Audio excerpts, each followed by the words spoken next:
Your Excellency, former running mate, my esteemed colleague, Honorable Chair, and I think almost every year has been introduced, and therefore let me just acknowledge you all to this function. What we have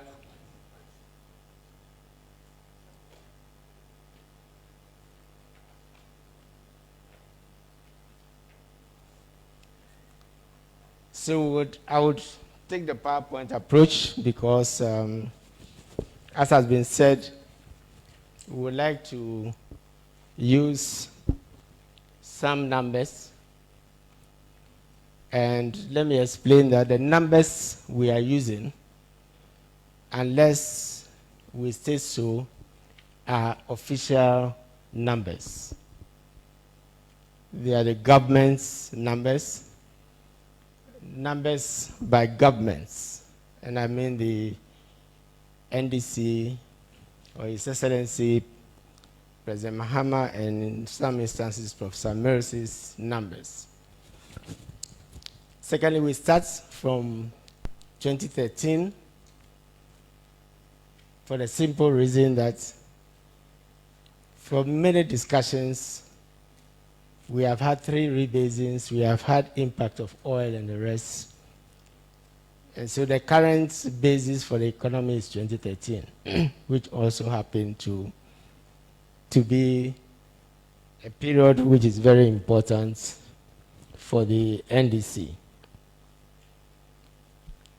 And therefore, most of the analysis will start from 2013, which is important because we have also now had a full 4 years going into 2020.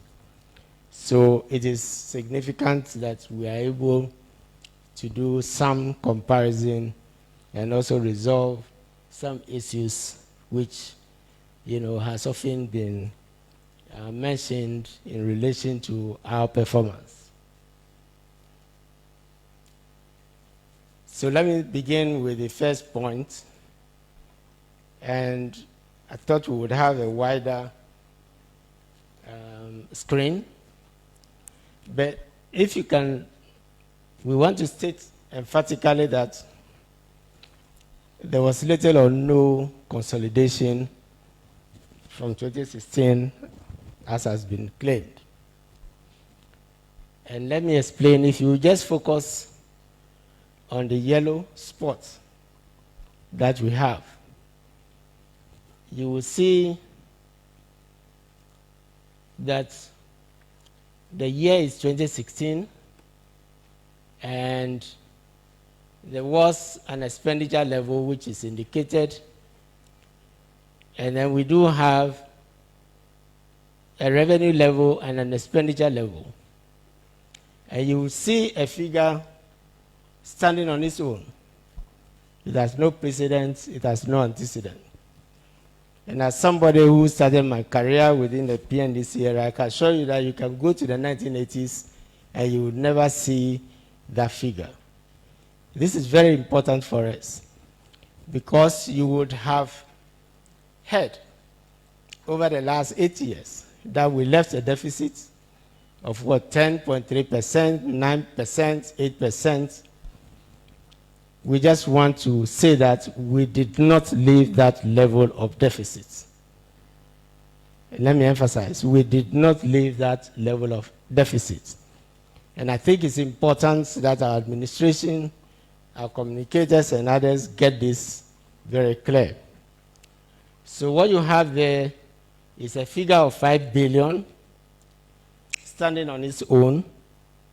And what was done is the 57 or so that is above it is what informed that 10%. But you can see that as we go down, this was actually used to reduce that 57%. And therefore, the balance that was carried forward was less than the expenditure that was indicated. And the reason for that 5 billion is, in fact, an exercise which we were doing as part of GIFMIS to determine the value of contracts that were outstanding, which we were going to put in the GIFMIS to enable us control the budget better. Now, so please bear with me. You will see that, therefore, these are nominal figures. You see that it's increased. Now, what we have here is percent of GDP and then percentage of total revenue. And so you will see in this, in terms of GDP, that we have just translated, because it's easier to use, it's better to use the GDP, because one regime had oil, another regime, one oil field, two oil fields, all those things affect the GDP. You rebase, it affects the GDP. So when you use the GDP, then it becomes a very useful arbiter. So now, you will see the equivalent of the 2.3% that was, the 5 billion, translating into 2.3% of GDP. And that is the extent to which our deficit was inflated. Do you get the point I'm making? I'm saying that it's an offset, and we'll show that it's an offset. And therefore, when you hear that we left a deficit of 8.3 or whatever, straight away it is reduced by 2.3. So if you have a deficit of, if it's a claim that we left a deficit of 8 point something, then it means it goes down to 5.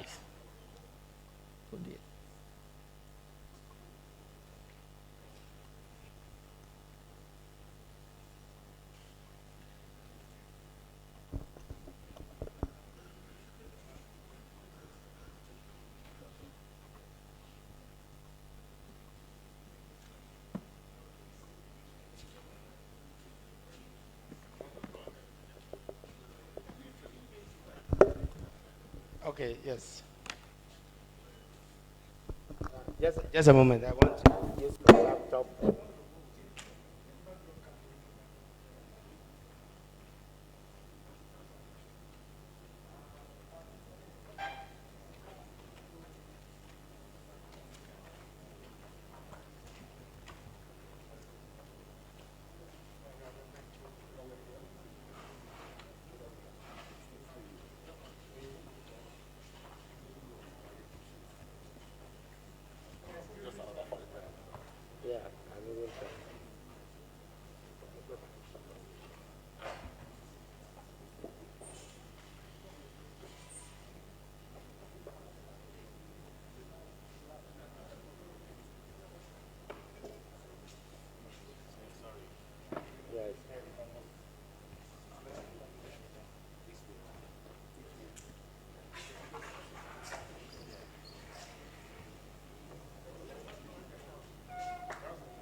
Okay, thank you very much.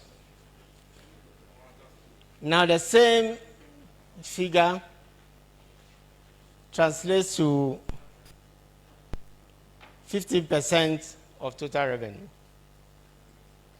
Okay. Now, if we graph it, you can see that it is standing here alone in this fund type. Because I said it has no precedent, it has no antecedent. Now, if you again plot it, you will see a bulge here, and you see a small item here, right, which is that ratio. If you remove it, you see this becomes flatter, and you see that, in essence, the real deficit is going down. Okay, because it's reducing the expenditure.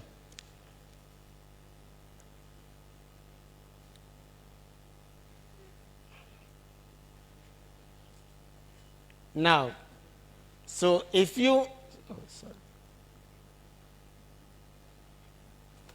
what we do here is, by way of comparison, in the absence of a homegrown policy as we had on IMF program, we have used the government's medium term. Because normally, if you want to resuscitate an economy, you would normally do it over 2 to 3 years. And so in the absence of any program, homegrown or externally influenced, we are taking it that it is in the government's, medium-term, program, which is what we did with the homegrown. So we would also be mentioning the budget, for the 3 years, and then we would also highlight, now we have some performance to know whether that is achievable, because the economy went down in 2020, we are told. So we use the Q2 estimates and which was done in the media review and the actual to also indicate whether we will be going there. Because remember, we also have to look into the future. We also have to know what is happening, and we have to be measuring what is going on. Because as happened with policies like single spine and the rest, I think learning from it is important that we begin to analyze what is going on and also the forecasts that are made in future and whether they are believable, they are attainable, or not. So that is why we will be doing that exercise. So we translate that also.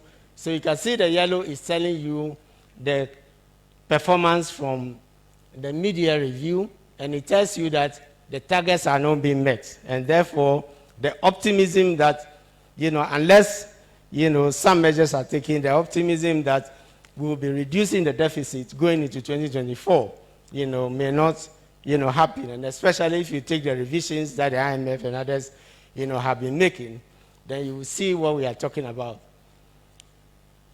Now we graph that also, so that tells you, that the issue we have now in Ghana is that revenue is not covering expenditures. Revenue is not total revenue, not tax revenue. It used to be total revenue. As we speak, total revenue, including grants, including our oil money, including the statutory funds and everything. When we say total revenue, we must understand it includes all this. It's unable to pay two items in the budget, compensation and interest payments. And what this means, practically speaking, is that we are borrowing to finish paying those items. We are borrowing to run government, all the ministries, what you call the goods and services or current expenditure. We are borrowing, for capital expenditure, which is what you would normally borrow. And above all, you are borrowing to pay arrears. And the above all now comes, you are borrowing to repay the previous loans that, you contracted. So this is how dire the situation is. And this is something which we have been indicating for a very long time and tracking. So as we go along, you will see that we would always use, this is why the revenue line is important. And so the revenue line is always shown as 100%, and anything above it represents borrowing. That's what it means. And then, so here you see, if you are making progress, as with single span and other passes, then this revenue line should be moving slightly up, right? But you can see that the media review suggests that it is not moving. Okay, this is why pictorial is very important. And therefore, if you consider that we are talking about wages and you consider that there's agitation for, more wages and others, then it means that the situation is getting worse. If you consider that we have to borrow for all the things that are listed, then that means that the interest payment will also go up and it will take more revenue. And therefore, the deficit will keep widening, right? Again, unless some drastic measures are taken. This is what is, facing us. So again, the representation that the economy is rosy, better than what we left, and we'll see that's why we have the scorecard, will tell you that, yes, we had our single spine problems, we had our, problems, such as the shortage of, the disruption in gas supply actually from Nigeria, which led to doomsday, the coinage of the word and all that. But we will see whether those problems and the global financial crisis, the drop in crude oil prices, the tariff bearing, and all those problems put together, every economy has some crisis. Whether, we did well or worse as has been, portrayed. So, now, how was the 5 billion balance? Because the deficit we saw is a deficit which you call cash. That is cash coming in, cash coming out. So the odd thing is that a liability was appearing there. So to reduce it further, when you come to the arrears section of the budget, and bear with me here, if you add this for, two things are happening. You can see that almost everything here is red. And that is because you are bringing down a deficit and you are adding more. So you are increasing. It's in the red. So again, one of the things that has happened is that for the first time we had positives here. Again, it has no antecedent, it has no precedent. Right? But curiously, if you add the 4.29 to the 0.743, you will get exactly 5.03, the figure that we mentioned. And therefore, the positive was needed here to cancel what was being done, higher up. Now, the effect of this is that instead of the deficits, if you add arrears increasing, they begin to decline. So you see, you started with 18, 13, it's declining as you go down. Then you add another deficit, 1 point, it goes down to 14, then goes down further because of another positive 13, and you end up, with 10. Again, the percentages are there. So you remember we got 2.3. So if you add this 1.3 to this, you get to 2, you get a 2.3. This plus this. This is just another, offset, that was done. I won't bore you with the details.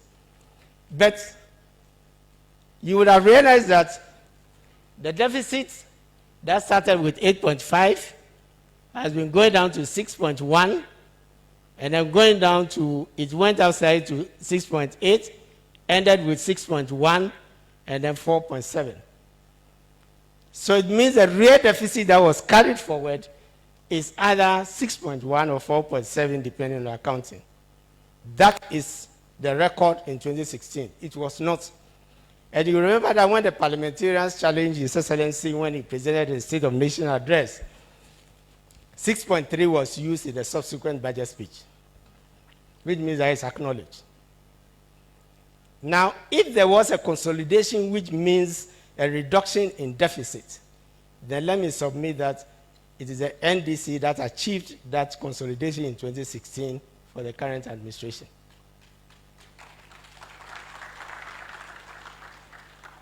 And I think it's a very important point we should never forget. Please, the communicators and everybody, we didn't leave a deficit. These numbers are from the 2017 budget. You can go to Appendix 3B, they are there. And you can validate it for yourself. Okay?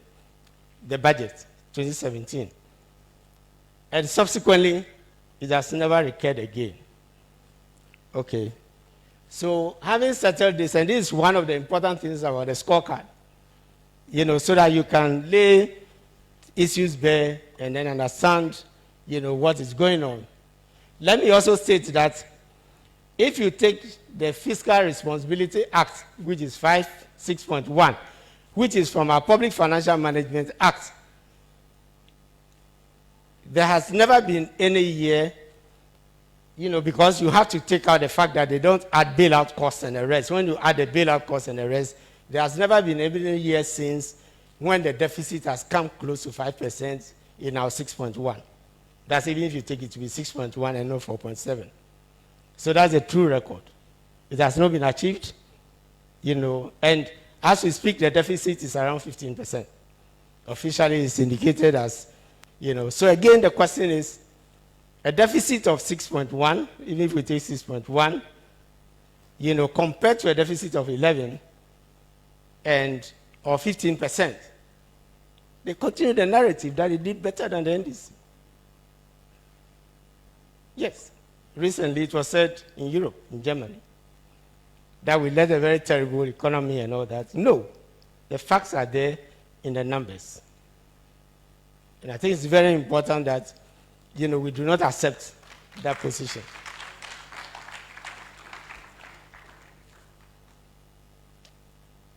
So we move on quickly. This is looking ahead, whether that record. And if you look ahead, you can see this is a deficit. If you go back all the way to 2013 and you keep coming, this is a deficit line. You see that the deficit declines steeply. And this is 2020. Between the presentation of the budget and the review of the budget. Now, this is the accumulation of the offsets, right, which gave the impression of the stabilizing situation, low arrears, and more importantly, the removal of the bailout costs. The removal of the bailout costs from the deficit. There are two reasons why it's not necessary. The bailout cost is fully, and we'll come to it, the bailout cost is fully provided for in ESLA. We'll show you the numbers. So we shouldn't take the blame. ESLA, the nuisance tax, covers the bailout costs adequately. And there was, if you go to the IMF Article 4 in 2019, there was a gap of 3 to 5% that existed already. I'm pointing these things out for us to understand that all the slippage that you see here, which has led to the deficit going, when the deficit goes up, it slides, cannot be attributed to COVID. So again, that is something which, is very important. That it was disclosed in Article 4, and it was disclosed actually in the report for the RCF or COVID loan. That deficit was there of 3 to 5%. And in fact, one of the bases for resolving that deficit was gold monetization. So that also is not a new phenomenon. It's not about financial markets, opportunities and all that. And the bonds and things were named as resolving it. So again, every economy has its crisis. We do acknowledge that COVID is the severest of the crisis, but before then there was a global financial crisis, and before then there was the disruption in gas supply domestic. Earlier we would have had droughts and other things. And as we show, the important thing is to prepare for crisis in the initiatives that we put forward, which resulted in $250 million plus being taken out of the stabilization fund as a first resort to COVID. With 3 oil fields, if we had remained faithful to the stabilization fund, we would probably have withdrawn 400 to 500 million, US dollars. And that is how you win yourself of the IMF. You don't, which means that we would have borrowed less from the IMF for COVID. In any event, the borrowing, as we are saying, is not entirely, for COVID. So this is the trajectory going forward. And as you can see, there is a consolidation that is expected here. Please, it's always good professionals to look at, the numbers and to track them. If you track them, you'll see that the reason why you see with the deficit went down, then it's supposed to go down, then go up. It went down, this is the 2020, and then it's supposed to go up, taper, go down slightly, and by 2022 start, declining, right? But this decline in itself, as we can see, is because important factors like bailout costs and the rest were indicated as zero. If you add them, there's no decline, or no decline is anticipated. So if you ever think that, as essential with 2014, 2024, there will be a consolidation, plug in the bailout cost first before you get confident that, you'll be inheriting, an economy with consolidation. Because we'll see the IMF has indicated that the bailout cost is going to, and we know it, that it's going to be a while before it tapers, so it cannot be zero. Those costs cannot be zero. And there are other costs also, like wages, interest payments, and the rest, and the borrowing, which we have already stated. So this is just an exercise. We can have sessions, for those who are inclined to the fiscal and to the macroeconomy, the technical team, to go into it as part of our preparation. It's important that you prepare for what to expect, instead of just, as has been in the past, you are slapped with, single spine, you are slapped with this, and it derails your beginning, your start, which you would have wished, for. Now, public debt. Again, let me just go quickly. These are the numbers. But again, we are said to have left a lot of arrears and debt. The question is,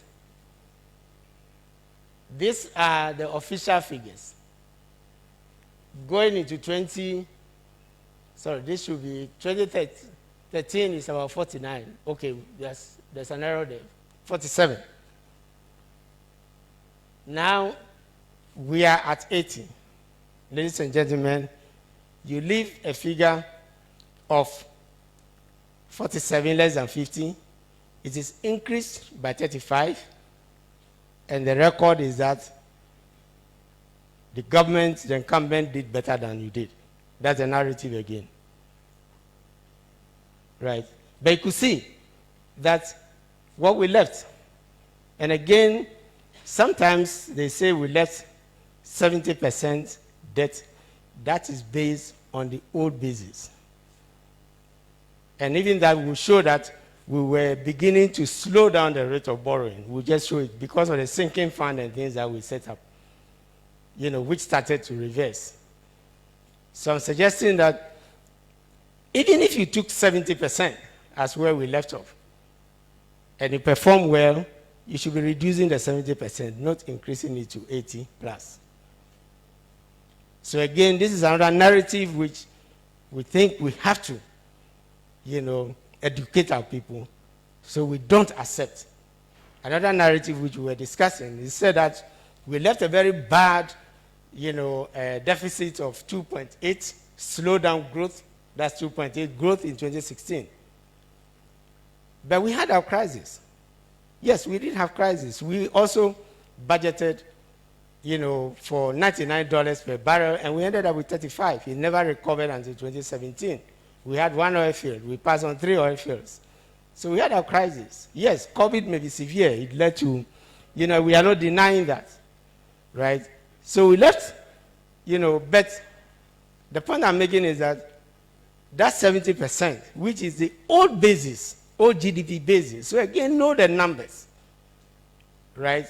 Because we've been, pointing it out, and especially let me acknowledge our parliamentarians for bringing this up constantly, you will see that the old numbers are no longer being compared, apples and oranges, to, the rebase, basis, right? But occasionally it comes up. But I'm saying that even if you use our old basis, we left off better in 4 years than, the current administration at 80%. And the record is there to show.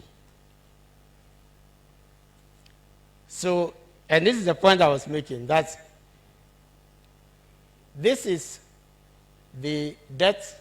And you can see that if you go to HIPIC, you will see it rising. And then because of borrowing for single spine and others, it rose. But by the time we finished paying for single spine arrears and others, it started tapering.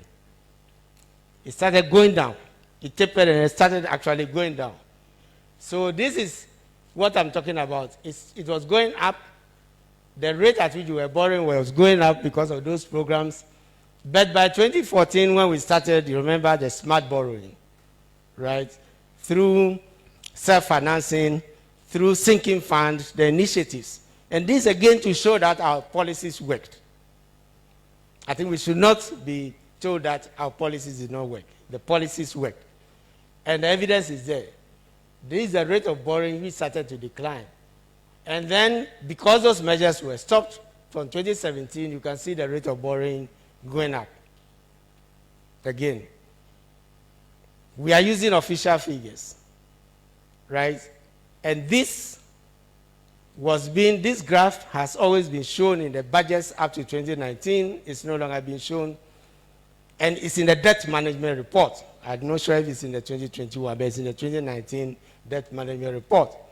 So if anybody contests the fact that we reduced the rate of borrowing recently, you would have realized that, you would have read or heard, that the rate of borrowing has been going down better than even the Kwame Nkrumah era, better than even the period that you had HIPIC, when our debt was forgiven. Still, the rate of borrowing was better. But this is the true official rate of borrowing. And we have it with the numbers. And so again, we should not accept that narrative. We brought down the rate of borrowing by any measure, that is taken. And this is the reason why we slow down the accumulation of debt. Okay. So these are the same thing. So trends are very important. At the beginning, it may be one time, so it doesn't show the trend. But now we have the trend, and I think that we can use this to empower, our communicators to show that, we performed, better. So these are all, let me just highlight this. What we have here is, I do not want to end on only a fiscal note, but you can see here, this is the rate of inflation. And the thing about the inflation rate is also like the GDP rebasing. The basket was changed in 2018, right? And therefore, it led to a tightening of the inflation. Of course, it's warranted. Why? Because the service sector and others have become larger. So you need to change the basket, which is the same reason this was used for the rebasing. But it is not a matter of prop. This is the reason for the drop, and this is why it is not showing immediately, in the basket of goods. That I had a similar experience giving an amount of money to my driver. I won't mention the amount. And he came back and he said, I asked him, okay, so can we make the trip? And he said, that amount used to fill the tank. He said it's 3/4. We want 3/4.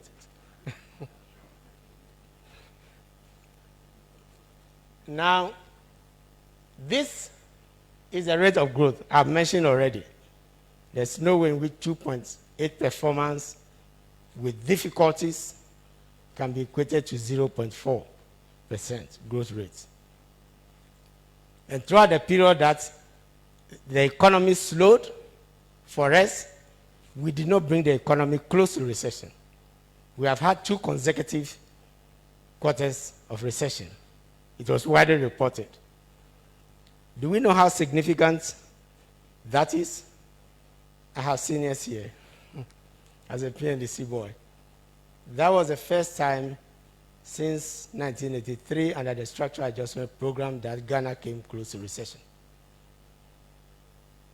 And that is the result of the fundamentals or the basis that was laid in the successive structural adjustment programs. In fact, the last time Ghana experienced negative growth, which we came close to, was before 1983. And some of you economists who have seen, a graph which is popular, you see the oscillation from positive to negative, and then from 1983, it stops and it's all positive. Right. So I think both antecedents and currents. So we had difficulties, yes. But again, it's important to know that one of the reasons for the sharp increase is like 2011, oil, into 2012, when we did 14%. There's no acknowledgement. But 10 and Sankofa field gave the significant growth in 2017 because crude oil prices and output, started to increase. Again, there's talk about interest rates. Please, let us note, these are official. You see that the interest rate, yes, was going up because we were borrowing to resolve all those headaches and problems. But by the time we started by the time we started the refinancing and we started the sinking fund and all, and we're borrowing less, you will see that the treasury bill rate started to decline. So it started declining, from around about 2014. Right? So it's not true that, we did not have a declining rate of interest. And you can see that some of the interest rates, I believe this is a 1-year bond and the rest, and you can see that while this has tapered, it has not gone down. It should have been in the 5% if we had followed that trend. By now, interest rates should have gone down to maybe 5 to 6%, right?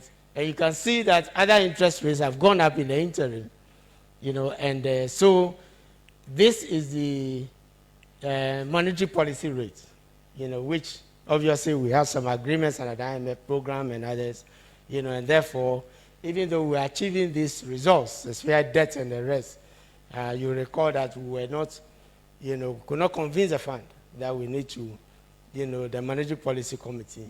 Of course, we respected it. But from 2017, it started going down because obviously the oil and other things had made, the situation much better. Okay, so we end on this, macroeconomic notes because we are not going to be covering a lot more of the real sector and others, right? But you can see from the fiscal and everything that we did much better. Is ESNA a lost potential? We know the history of ESNA, so let me not, the banking sector was going down because of VRA, energy sector debt, road arrears and the rest, and that's what happened with a slowing economy.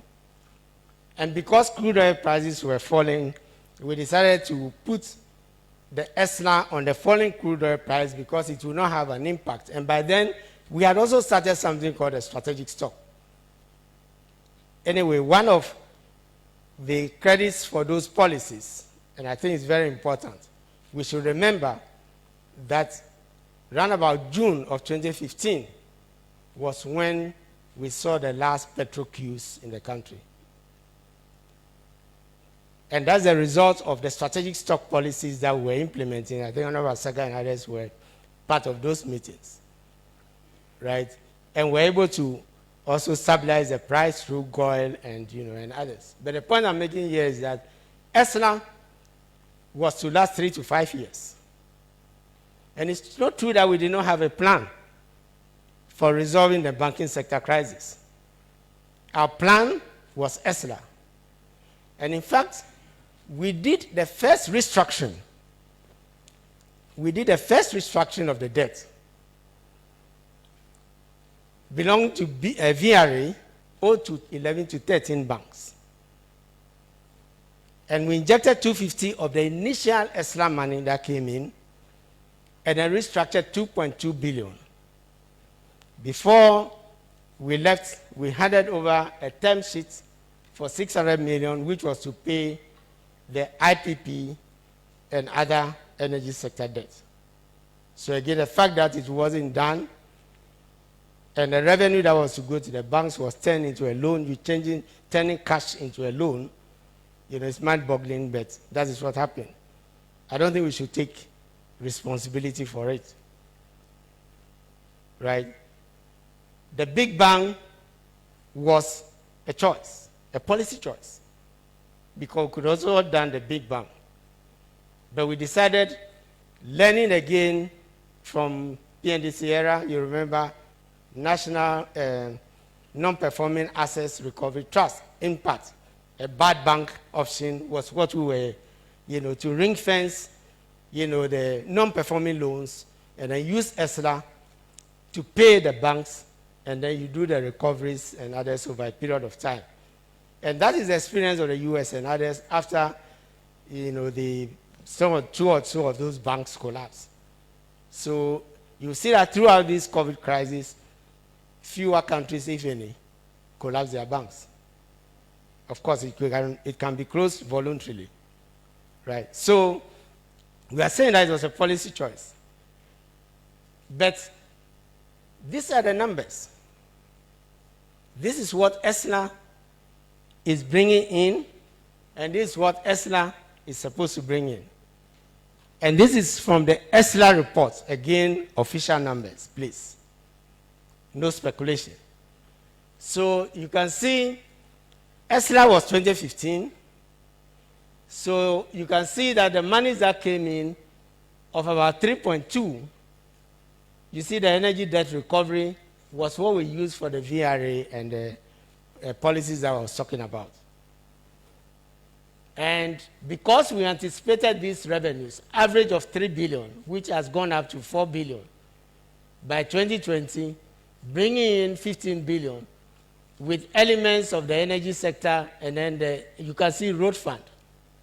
Much of the financing for the roads and things that are taking place after the parking are coming from here. Right? So this is the JM, only 1 year, because ESLA brought in that money, we started. We had anticipated that we were going to go in part style, but support it with these revenues. Because obviously, Nanatu is here, we don't have the donors to give us the money and all that. So we had to use, our own means to do it.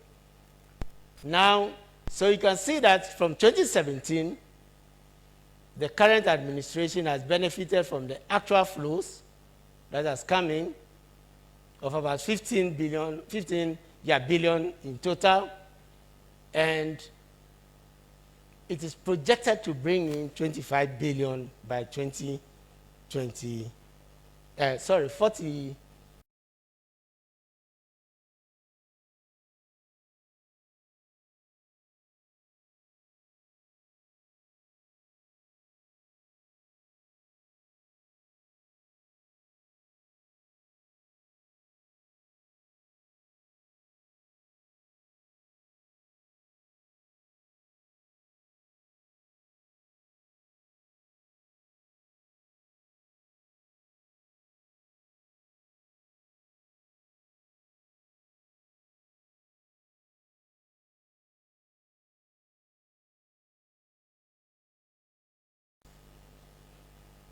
And that is a policy that was derided. ESLA was to go away.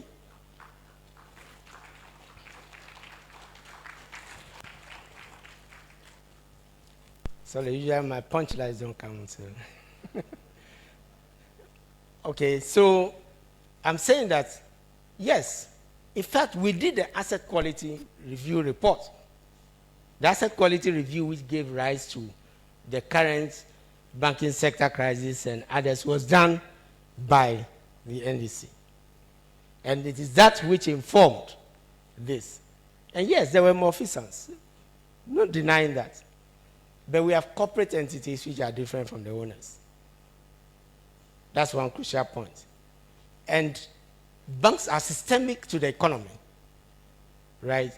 So you look for, in fact, Europe now has a banking dissolution or resolution law, which is what we were going to implement, right? So that if a bank is going, it will be wound down, probably gradually.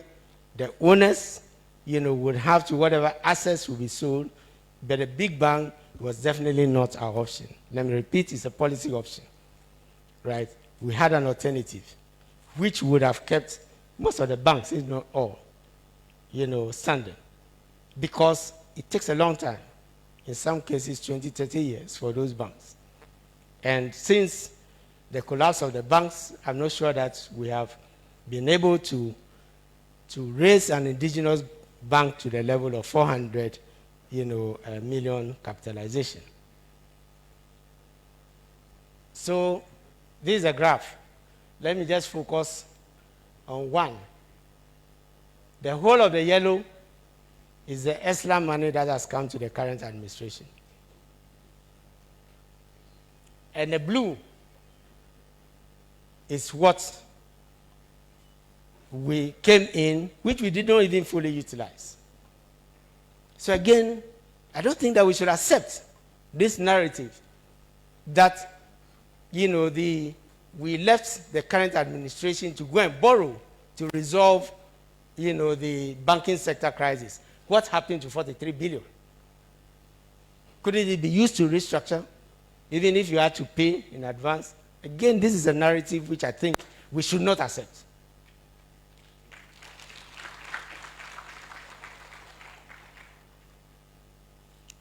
I'm saying that I think the figure is USNS is 7%. And so you can say over 90% has gone to the current administration. And this is cash. This is cash which we pay when we go to fuel. Because ESLA. And it was supposed to have gone off in 5 years. So if you take 2015, as at 2020, ESLA would have gone. And we're confident that we would have gone in the current, situation that we are facing. By the way, ESLA won a prize. If you Google it, ESLA prize, and you will see, yes, ESLA won the EMEA, that is the Emerging Market Prize, in 2017 for the structure to resolve, national debt. It won. You will see the picture, and you can send me, those who are in the picture, right? No acknowledgement. But that doesn't matter. We just have to note that ESLA structuring and everything won the nation a prize in the financial markets. Petroleum. Again, the PRMA rules, are they unraveling? There was deep thinking that went into the fashioning of the Petroleum Revenue Management Act. That's what PRMA. Because there were problems that the economy was facing for a long time. And as I said, as a PNDC boy, I used to sit, behind the tables with my senior and others, on some chairs taking notes, because I was also on the Structural Adjustment Program, secretariat. Then that was before VAT. So we are saying that all those problems we are talking about, commodity prices fall, and then the economy is in trouble because we don't have, and now oil revenue, let me add cocoa, gold, and then the economy is in problem. Debt was becoming a problem. We had declared HIPIC, and so we said never again. And the reason why the focus was on oil was that oil was a new resource to the budget, which you can use, to attend to, some of these, problems. So what was the structure? And what problems were envisaged to be resolved? One, GMPC is in the news. To empower GMPC, to be a true national oil company. So GMPC's budget is approved. And after it is approved, then the fiscal and economic, challenges receive some oil money. And the first one is what I mentioned, the stabilization fund. 21% of the GMPC. And this is what in advanced countries they call fiscal buffers. It's very simple. You increase the fund when the times are good, and then you reduce it when the times are bad. So it's like getting a bonus or a pay raise, and then you save part of it for school fees and others. That's when the times. And then when, some calamity or other children go into hospital and the rest, and you spend. That is the principle behind it. And it worked. Because when we had a crisis in 2015, I recall that we were able to take 250 million, but it was Ghana cedis, compared to the 250 million US dollars. And so with 3 oil fields, can you imagine how much, as I said earlier on, we would have taken out if we had continued, to put money? Because we can say for sure that part of that 250 million, or a substantial part of it, was what we left in the stabilization fund. The cap has not been, restored or removed. And so more stabilization fund needs to go in. But this is rules-based. So for our parliamentarians, this is rules-based. Let us look at the rule. It talks about the deficit for continuous quarters. And if, the condition prevails, then you will withdraw from it. So as the economy recovers, we should not please. We would, look at the formula, and then we have to advise whether it's time to reverse and put money in. Now, once you cap it, you must use it for debt service and the contingency fund. So we use it to establish the contingency fund in the 1992 Constitution for the first time. And then for debt management, this is the source of the sinking fund, which was performing that magic. Right, because the cap was it wasn't going to consumption, but it was going to reduce the debt. It's only when you reduce the debt and your interest rates start, going down, and the foreign yields are there to show, that you can borrow at a low cost, as many countries do, and you can borrow to do your projects, and the commercial projects will have to pay so that it doesn't, depend on the taxpayer. And that is the Ghana Infrastructure Investment Fund. Of course, we all know about the ABFA and the Heritage Fund. So let me just, move on. The main point here is that, please, these provisions are due for review, particularly the Heritage Fund, in 15 years, which is around about 2023 or so. So we need to be vigilant, so that it is not taken out for consumption. If you remember the debate whether we should take out the stabilization fund. It's for a purpose. So again, similar to ESNA, we have this. These are the revenues that are flowed in. And this whole portion, the larger portion, this is the Professor Mills portion, 15%. This is the Mahama portion. And you can see half of it in the last 3 years alone has accumulated to the current administration on account of Sankofa and Tenfield. Yeah.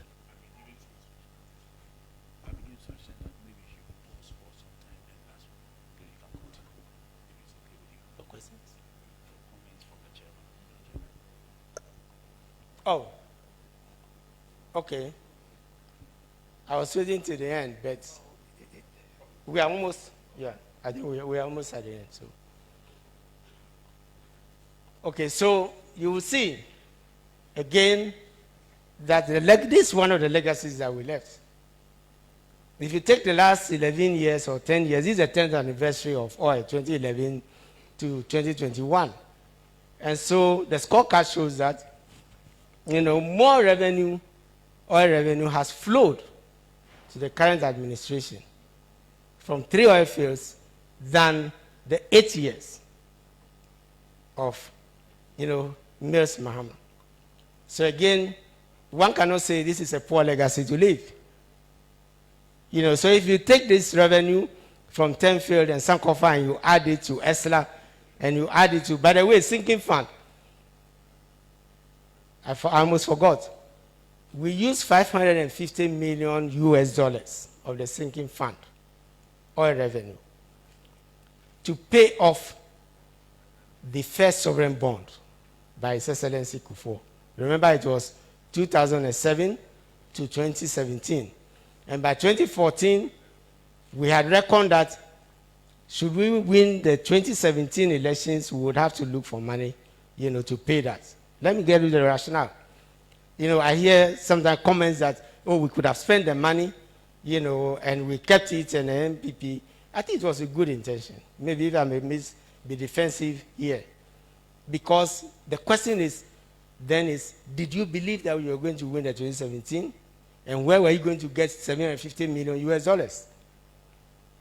Because no provision had been made to redeem, that bond. So Cabinet decided that we should set up the sinking fund, and we started buying off. So by the time we left in 2016, we had bought about 336 million US dollars of that from the secondary markets.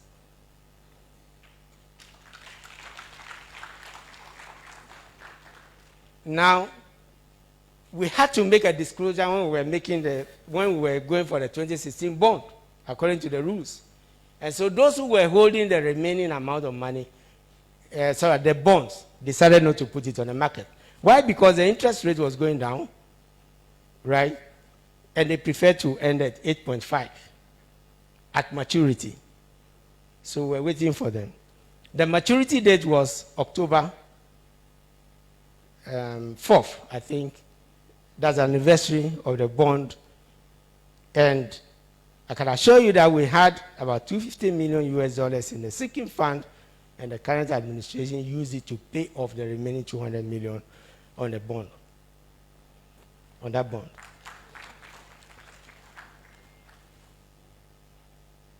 So again, I don't think this is a terrible legacy, to have left.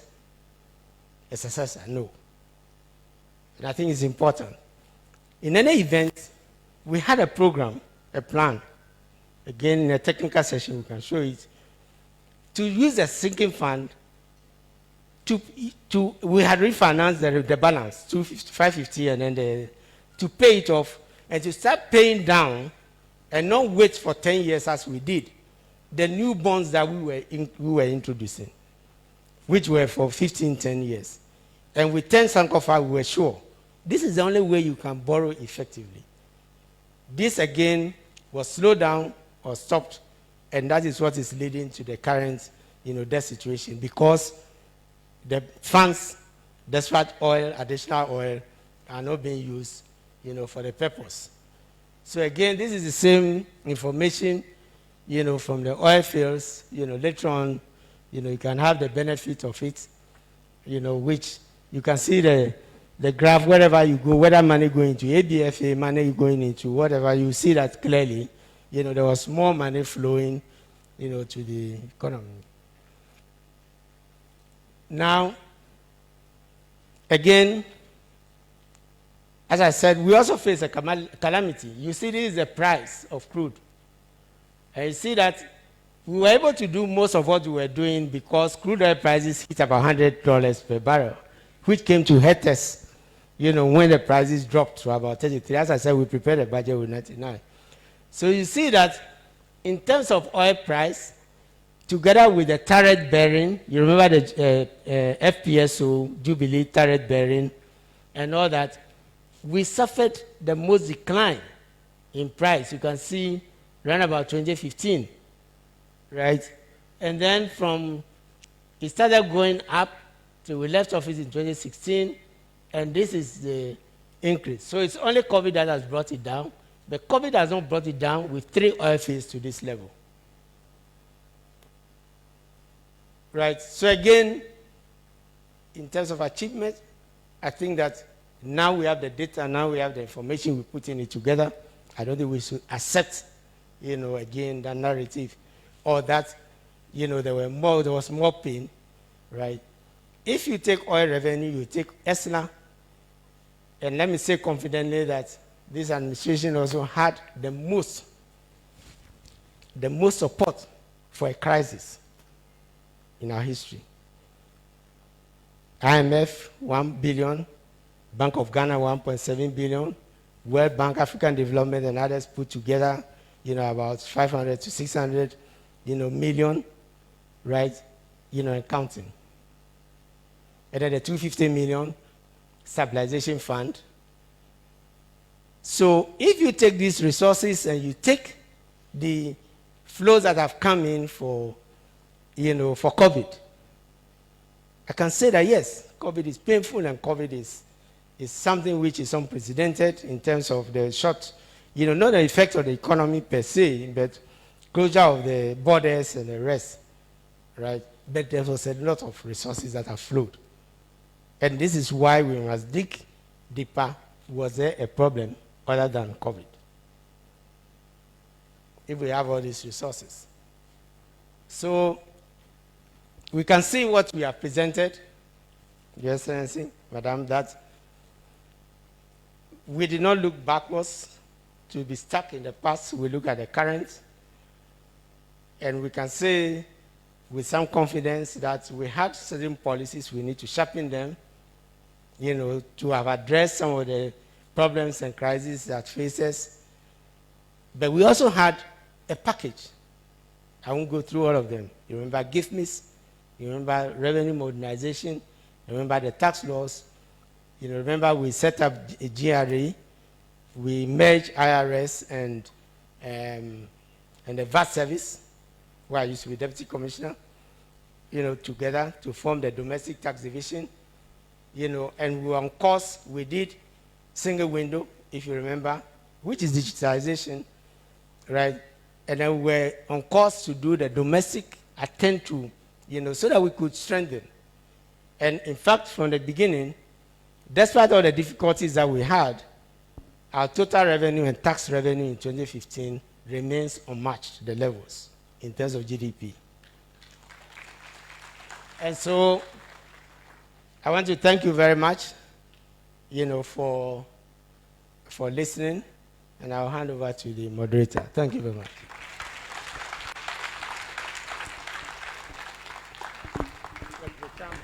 Chairman, excuse me. Right. Thank you very much for such a wonderful presentation on the economy in general. But then this is academic environment. We have to subject your presentation to a bit of technical scrutiny. And oh yes. Right. So as a chairman, I'll take my question first before we open the floor for the others to ask questions. Now, when you say bailout cost, did you factor in the interest that will be accrued on the bailout cost, or is because it's government money, it's just capped just like that? That's one question. And then the other one, only two questions on the fiscals. You realize that the fiscal, directions, looking at our revenue, looking at our expenditure, was on its own trajectory, which perhaps as a former finance minister, you will know what is driving this trajectory. Then suddenly, COVID came in and we hear that there's been a blow up in our deficit. Can you perhaps open up on what was driving the trajectory we had before COVID? And what do you think will be the measured effect of the COVID on this economy? This is very, very important. I think I'll take that too and then leave the rest for. Yeah, thank you very much. The bailout cost includes interest. You recall that, in fact, the restructuring that we did, because we put together the non-performing loans, which had interest. They were bundled, all those costs, and they were to be paid out of, the exact, and it's being paid out of ESLA. So yes, it includes interest. Now, if you take the current administration, recall that they had converted the cash, including the VRA restructuring that we did, into the ESLA bond, right? And taking an external and domestic loan. The bond means that they had borrowed, right? That is carrying interest. So it also has an element, of interest. The controversial point is whether bailout includes the energy costs, which we had included. And you recall the debate in the 2015 budget, where the energy sector arrears were not shown as expenditure, they were not shown as arrears. They kept the arrears the same level, and straight away it went into amortization or debt repayment, right? You cannot program to pay for a debt if you didn't incur it. So one can argue that maybe it's the ESLA bond, but then the ESLA revenue is included in the budget. So you must show the expenditure, but showing it would have meant the deficit would have gone up, and that goes to your second question. The trajectory, you recall, was, I recall, 3.7 or 3.9 to 4.5, then 4.7, and that was when we were said to be consolidated. But if you go to the IMF 2019 Article 4, right, all those things were adjusted. In fact, 2018 was adjusted to about 5.8%. 2019, I think 2018, 2019 were adjusted to 2017 was barely adjusted. So it was adjusted to 7% deficit and then to 7.2%, which some of us had been arguing because the bailout costs in particular were not being shown, to determine the deficit. They were being shown as a footnote, which was for the first time. That's what we call exceptional costs. So the short answer is, because the fund and others, and we also point out this, our MPs and the rest pointed this out. In fact, our MPs and the rest came up with the fact that the deficit was more around 7% than the 4.5 and others. And this was borne out in Article 4, which revised the figures backwards, right? So it's like the current situation where we keep insisting that the deficit for 2020 was 11.3%, but in actual fact it's close to 15%. If you added all those things. And this is where Fitch, the ratings agencies and others also put, And people ask why the reference to the IMF and these multilaterals. Yes, it's not about austerity. It is because Article 4 is Article 4 of the fund, the constitution of the fund, when you join. And you have to open your books for the fund to look at the health of your economy, whether you have a program or you don't have a program. That's why we have had to, Article 4, after their exit. You have to. And you have to make disclosures. And in fact, the draft is sent to the minister and the governor for them to review. What we call the Article 4 reports and the rest. And if you have comments and things, and when your country is being considered, your executive director actually goes to, respond at the board before the report comes out. So it tells you that there's a certain level of credibility that goes, with, and it is done for all countries. It's done for the US, it's done for Germany. I always tell people, just Google Article 4 Germany, you see it. Even the advanced countries who are on the board, they have to open their books. And so that is a measure of credibility, which goes with it. So I hope in fact, it was quantified.